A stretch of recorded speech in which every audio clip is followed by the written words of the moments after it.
बच्चों, आज हम अपने व्याकरण पुस्तक के पाठ 1 में भाषा और व्याकरण के बारे में पढ़ेंगे। इसे हम पहले की कक्षा में पढ़ चुके हैं, आज इसे हम पुनः दोहराएंगे। भाषा और व्याकरण। भाषा की परिभाषा। भाषा के द्वारा हम अपनी बात दूसरों के सामने बोलकर या लिखकर प्रकट करते हैं तथा दूसरों की बातों को पढ़कर या सुनकर समझते हैं।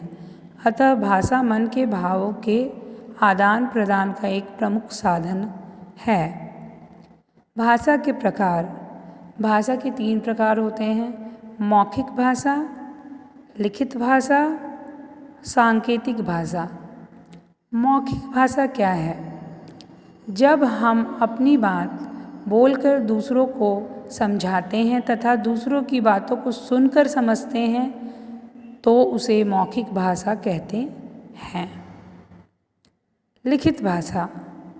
जब हम अपनी बात लिखकर प्रकट करते हैं तथा जिसे लोग पढ़कर समझते हैं तो उसे लिखित भाषा कहते हैं।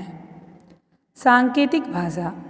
जब हम इशारे अथवा हाथ के संकेतों द्वारा सामने के किसी व्यक्ति को कुछ समझाते हैं तो उसे सांकेतिक भाषा कहते हैं।